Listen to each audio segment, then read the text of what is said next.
આપણી આસપાસ ઘણું બધું બદલાઈ રહ્યું છે અને ભારતના ગામડાઓમાં પરિવર્તન લાવવાના પ્રયાસો તો હંમેશા ચર્ચામાં રહે છે. આજે આપણે એવા જ એક મોટા સંભવિત ફેરફારની ઊંડાણપૂર્વક વાત કરવાના છીએ. ભારત સરકાર એક નવો કાયદો લાવી રહી છે, વિકસિત ભારત ગેરંટી ફોર રોજગાર એન્ડ આજીવિકા મિશન ગ્રામીણ વિધેયક 2025. હવે નામ તો બહુ લાંબુ છે, તો આપણે સગવડ ખાતર એને ચાલો જી-રામ બિલ કહીએ. આ વિષયને બરાબર સમજવા માટે આપણી પાસે સંસદ ટીવી પર થયેલી એક ખાસ ચર્ચાનું ટ્રાન્સક્રિપ્ટ છે. એમાં એક સાંસદ અને એક નિષ્ણાત આ બિલના લગભગ દરેક પાસા પર વાત કરી રહ્યા છે. આપણો હેતુ એ સમજવાનો છે કે આ બિલ શું છે, તે જૂની મનરેગા યોજનાથી કેટલું અલગ છે અને ભારતના ગ્રામીણ ભવિષ્ય માટે એના શું અર્થ નીકળે છે. ચાલો આ ચર્ચાના મૂળમાં ઉતરીએ. તો સૌથી પહેલાં આ બિલની સૌથી મોટી હેડલાઇન કઈ છે? દેખીતી રીતે તે ગ્રામીણ પરિવારોને દર વર્ષે જે 100 દિવસના કામની ગેરંટી મળતી હતી એ વધારીને 125 દિવસ કરી રહ્યું છે. આ છે ને મુખ્ય વાત? હા, એ મુખ્ય વાત તો છે જ. પણ જુઓ, આ કેવલ 25 દિવસનો વધારો નથી. જો આપણે આ ચર્ચામાં ઊંડા ઉતરીએ તો ખ્યાલ આવે છે કે સરકારનો ઈરાદો માત્ર એક સામાજિક સુરક્ષા યોજના ચલાવવાનો નથી. ઓકે. એમનો દાવો છે કે આ ગામડાઓના સર્વાંગી અને સંતુલિત વિકાસનું એક સાધન છે. ચર્ચામાં વારંવાર આત્મનિર્ભર ગામ અને વિકસિત ગામ જેવા શબ્દોનો ઉપયોગ થયો છે, જે બતાવે છે કે આ એક કલ્યાણકારી યોજનાથી ઘણું આગળનું વિચારાયું છે. મતલબ કે કોઈપણ અકુશળ ગ્રામીણ વ્યક્તિ જે કામ કરવા માંગે છે તેને હવે કાયદાકીય રીતે 125 દિવસના કામની ખાતરી મળશે. અને મને અહીં એક રસપ્રદ મુદ્દો દેખાય છે. જો સરકાર 15 દિવસમાં કામ ન આપી શકે તો તેને બેરોજગારી ભથ્થું ચૂકવવું પડશે. બિલકુલ. અને આ જ આખી વાત બદલી નાખે છે. કેવી રીતે? આ જોગવાઈ આ બિલને માત્ર એક વચન નહીં, પણ એક કાયદાકીય અધિકાર બનાવે છે. એનાથી વહીવટી તંત્ર પર સીધી જવાબદારી આવે છે કે તે માત્ર ભંડોળ ફાળવે નહીં, પણ સમયસર રોજગારનું સર્જન પણ કરે અને લોકોને કામ આપે. બરાબર. ઠીક છે, તો પાયાની વાત સ્પષ્ટ છે. પણ અહીં એક મોટો સવાલ ઊભો થાય છે, જેણે ઘણી રાજકીય ચર્ચાઓને પણ જન્મ આપ્યો છે. આ બિલ જૂની મનરેગા યોજનાનું સ્થાન લેશે, તો પછી આ નામ બદલવાની અને નવી યોજના લાવવાની જરૂર કેમ પડી? શું આ માત્ર એક દેખાવની વાત છે? જુઓ, આ બાબતે આપણી પાસે જે સ્ત્રોત છે તે બે સ્પષ્ટતાઓ આપે છે. પહેલી અને સૌથી મહત્વની વાત નામ વિશેની છે. હા. ચર્ચામાં સ્પષ્ટપણે કહેવામાં આવ્યું છે કે જી-રામજીમાં જે રામ છે એટલે કે RAM, એનો અર્થ છે રોજગાર એન્ડ આજીવિકા મિશન. ઓહ, રોજગાર એન્ડ આજીવિકા મિશન. હા, એટલે એવી ગેરસમજ દૂર કરવાનો પ્રયાસ થયો છે કે મહાત્મા ગાંધીજીનું નામ હટાવીને ભગવાન રામનું નામ દાખલ કરાયું છે. વાસ્તવમાં એ તો યોજનાના ઉદ્દેશ્યનું ટૂંકું સ્વરૂપ છે. આ એક મહત્વપૂર્ણ સ્પષ્ટતા છે.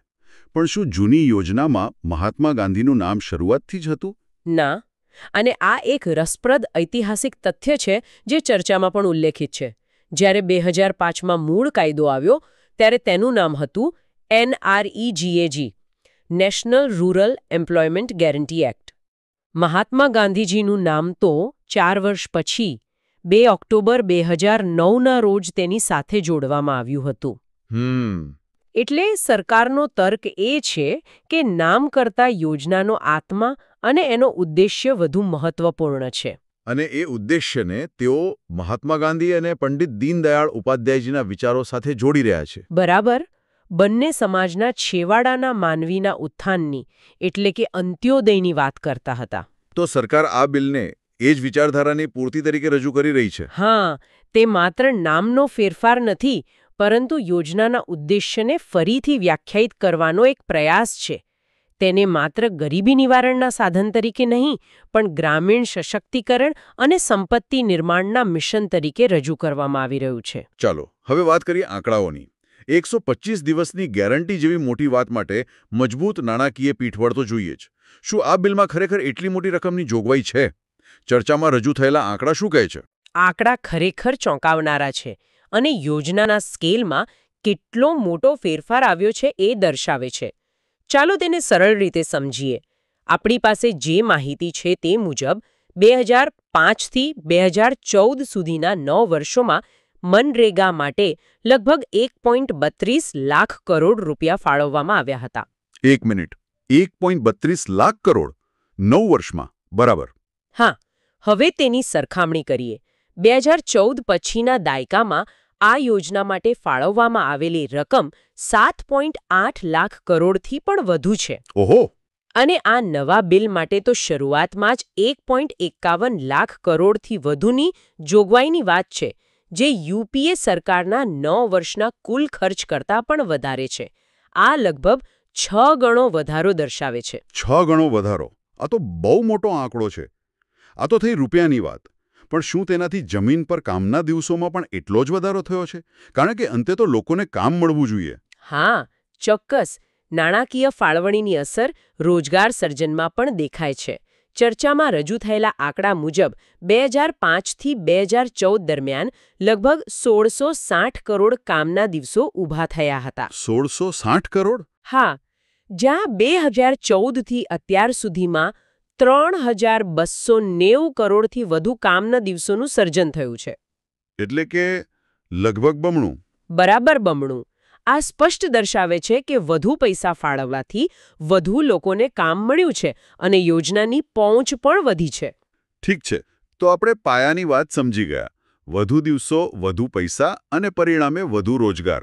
પણ જે કોઈ આ યોજનાને વર્ષોથી જાણે છે તે એ પણ જાણે છે કે તેની સૌથી મોટી ટીકા ભ્રષ્ટાચાર અને અમલીકરણની ખામીઓ વિશે થતી રહી છે.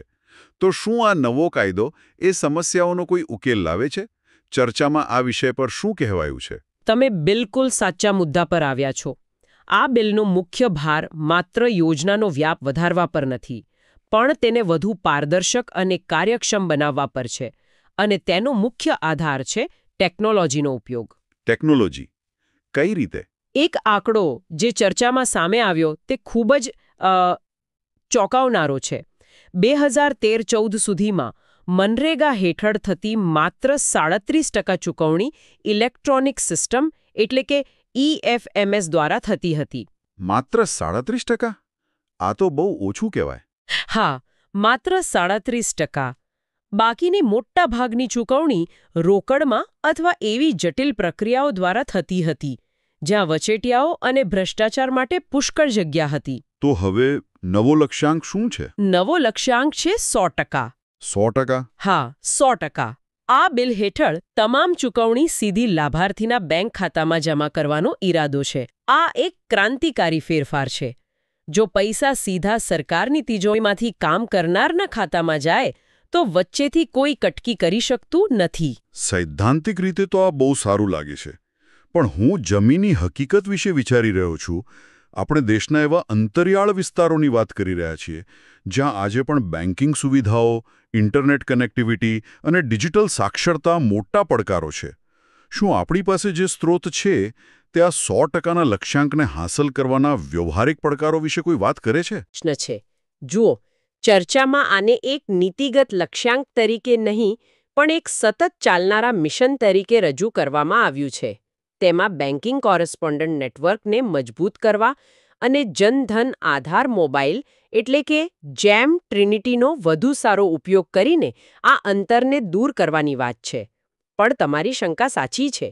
આ કાયદાની સફળતા માત્ર તેના લખાણ પર નહીં, પણ અન્ય નાણાકીય સમાવેશિતા જેવા અન્ય ક્ષેત્રોમાં થઈ રહેલા પ્રયાસો પર પણ નિર્ભર રહેશે. અને મને અહીં જન મનરેગા એપ જેવો ઉલ્લેખ પણ દેખાય છે. શું આ પણ પારદર્શિતા વધારવાની દિશામાં એક પગલું છે? હા, અને આ એક રસપ્રદ ફેરફાર છે. અત્યાર સુધી મોનિટરિંગ ઉપરથી નીચે તરફ થતું હતું. બરાબર. હવે નાગરિકોને જ મોનિટરિંગની શક્તિ આપવાની વાત છે. આ એપ દ્વારા કોઈપણ નાગરિક પોતાના ગામમાં ચાલી રહેલા કામ પર નજર રાખી શકે છે, ફોટા અપલોડ કરી શકે છે, કોઈ ગેરરીતિની ફરિયાદ કરી શકે છે. ઓહ. આનાથી લાખો નાગરિક સંભવિત ઓડિટર બની જાય છે, જે સ્થાનિક વહીવટી તંત્ર પર એક પ્રકારનું દબાણ બનાવે છે. આ તો ખરેખર એક મોટો ફેરફાર છે. આનાથી જવાબદારીનું સમીકરણ જ બદલાઈ જાય છે. આ જ વાત મને બીજા એક મહત્વના મુદ્દા પર લાવે છે: સમાવેશિતા. આવી યોજનાઓમાં ઘણીવાર એવું બને છે કે જેમને સૌથી વધુ જરૂર હોય તે જ લોકો રહી જાય છે. ચર્ચામાં મહિલાઓ, વૃદ્ધો, દિવ્યાંગો અને અનુસૂચિત જાતિ, જનજાતિના લોકો માટે ખાસ જોગવાઈઓની વાત છે. પણ ફરી એ જ સવાલ: શું આ માત્ર કાગળ પરના શબ્દો છે? ના, આ બાબતે ચર્ચામાં કાયદાકીય ગેરંટી પર ભાર મૂકવામાં આવ્યો છે. દાખલા તરીકે, જો કોઈ દિવ્યાંગ વ્યક્તિ પોતાના માટે યોગ્ય કામની માંગણી કરે અને તેને ના પાડવામાં આવે તો તે કાયદાનો ભંગ ગણાશે. બિલમાં સ્થાનિક સ્તરે ફરિયાદ નિવારણ તંત્રને વધુ મજબૂત બનાવવાની વાત છે. આ ઉપરાંત કામની ફાળવણીમાં આ વર્ગોને પ્રાથમિકતા આપવાનો નિયમ છે, જેથી સમાવેશિતા માત્ર એક વિચાર ન રહેતા યોજના અમલીકરણનો જ એક ભાગ બની જાય. પણ આનો સાચો અમલ? અલબત્ત, આનો સાચો અમલ તો સ્થાનિક અધિકારીઓની સંવેદનશીલતા અને સક્રિયતા પર જ નિર્ભર રહેશે. એ વાત સાચી છે. બરાબર. તો પારદર્શિતા અને સમાવેશિતા પર ઘણો ભાર છે. હવે એ સમજીએ કે આ યોજના હેઠળ કેવા પ્રકારના કામો થશે. શું તે હજી પણ રસ્તા બનાવવા કે તળાવ ઊંડા કરવા જેવા પરંપરાગત કામો સુધી જ સીમિત રહેશે કે પછી તેનો વ્યાપ પણ વધારવામાં આવ્યો છે? અહીં પણ એક મોટો ફેરફાર છે. ચર્ચા મુજબ હવે યોજનાને કૃષિ કેલેન્ડર સાથે જોડવામાં આવી રહી છે. કૃષિ કેલેન્ડર સાથે એટલે શું? મતલબ કે ખેતીની ઋતુ પ્રમાણે કેવા કામોની જરૂર છે તે નક્કી થશે. તેનો લક્ષ્યાંક હવે માત્ર રોજગાર આપવાનો નથી, પણ ગ્રામીણ માળખાકીય સુવિધાઓનો સંપૂર્ણ વિકાસ કરવાનો છે. આમાં ખેડૂતોને પાક લેવા, સિંચાઈ કરવા, સંગ્રહ કરવા કે બજાર સુધી પહોંચવા માટે જરૂરી હોય તેવી તમામ સુવિધાઓના નિર્માણનો સમાવેશ થશે. આ તો બહુ રસપ્રદ છે. એનો મતલબ કે કામ એવું થશે જે ગામ માટે લાંબા ગાળે ઉપયોગી હોય. બિલકુલ. આનો ઉદ્દેશ્ય બેવડો થશે. બેવડો? હા.